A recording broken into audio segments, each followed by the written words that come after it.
So, good evening, Ms. Sadaf. How are you doing? How was Didac for you? Good evening. Didac has been a great opportunity for me for connecting with people, with educators, with a lot of people like you who have put up these amazing stalls over here. And there is amazing information that has been exchanged over here with through different people. And even the workshops that have taken place over here have been very innovative. Oh, nice. Very nice. Have you come to Didac before or this is your first time?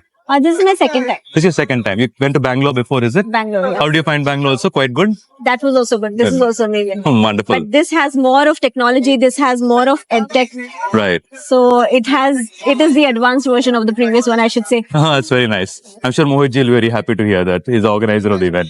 Great. So tell us a little bit about yourself. Introduce yourself to our audience. What you do, right? And how you got into education. So my name is Sadaf Pirbhoy and I work at Anis Defence Career Institute, which is located at Vishrantwadi, Pune, Maharashtra. Wonderful. I am the management head over there and I have been here for the past 7 years. This institute has been there for the past 36 years. Wow. We are into training and coaching of students for all types of competitive and defense competitive exams. Defense being our core. Right. We have over 650 students serving the nation as officers in the Army, Navy and Air Force as of today. That's wonderful. That's very, very nice. And you've been here for 7 years and you've been taking care of the institute, the management side of things, right? The owner of the institute is Mr. Anis Kutti. Right. He is a mathematician who has helped a lot of students build their careers, not just in the mainstream, but streams that the students don't even explore these days. Right. Right.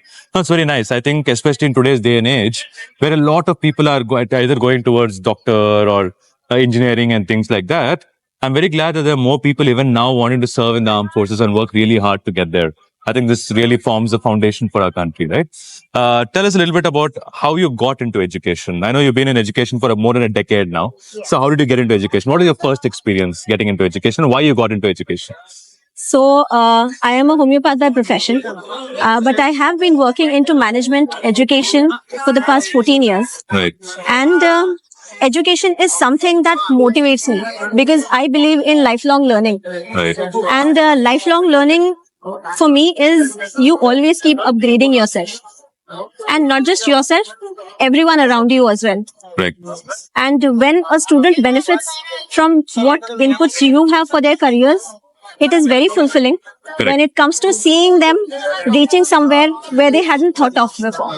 Correct. Because now people only think about the traditional streams. Even when we ask a student, we'll be like, what are you going to do after 12? JW or NEET? Correct. So it's just two things that we ask these days. Correct. But there are so many endless opportunities for a student. And through our career counseling sessions, we help students explore those opportunities. Right.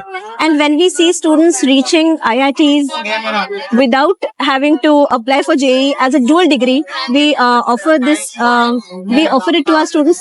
This is a dual degree for IIT Madras. Right. For data science. Right. There are a lot of our students doing that as a dual degree. Right. And they are very happy, very fulfilled with their careers. Right. Because on the side they are pursuing either a career like digital marketing, entrepreneurs. Right. Students at the age of 21 are doing that. And yes, it's very fulfilling, I should say. No, it's very nice. Very happy to hear. Yes. In fact, I also keep telling people that, for an educator, one of the most fulfilling things is to add some value to somebody and see how 5-10 years later, they've really benefited from it. One of the people we were talking about today, we were just talking about how, for example, nowadays, right, there's a mother, there is a father, and there's a mentor. Right? And I think more often than not, for 18 years of their life, a teacher ends up becoming the mentor for them and what they can do for them. Right?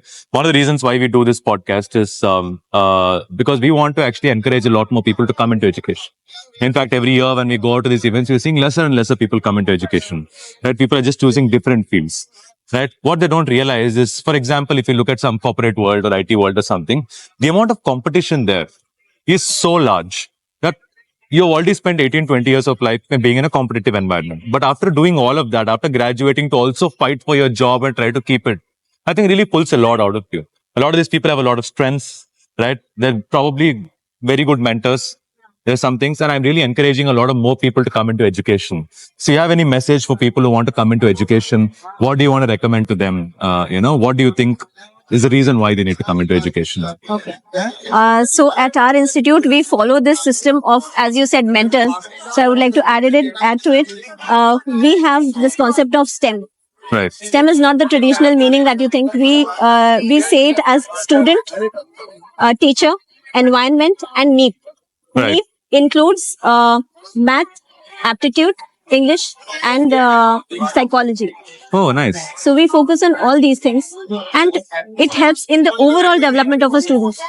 So if you are an educator, or even if you're not an educator, you should think of getting into education, because that is where you can make the highest impact in the Right. lives of people. Correct. Correct. So it is a field which is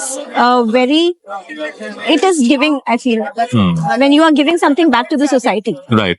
Right. So we try to give it back to the society in the form of career counseling sessions, in the Right. form of teacher training sessions, Right. Right. and by building careers for students. Either your students are going and protecting India in the front forces, right? Or, and doing some incredible things over there. You're also empowering students, in a way by giving back as much as you can, and ensuring that they have a much better future than they dreamed of initially. But here, it's not just the people in the defense forces who are fighting for the country. I also believe it's educators, because they're adding value, even you're adding value. And I believe educators should be appreciated a lot more. They should be Yes. really highly appreciated. Absolutely. So, you think you're going to be in education for the rest of your journey as a Yes, educator? most Because definitely. I hear this quite often. Whenever people come into education, they don't want to leave. Yes. It's so fulfilling and enriching that you can't think of doing anything else. It is. Money is not the most important thing. Value is. And you don't have that many opportunities where you can add value nowadays. In a country of like close to, 1.3 billion people, how many opportunities do we get to really add value? So thank you so much for your time today. I really appreciate you talking to you. Same And here. thank you.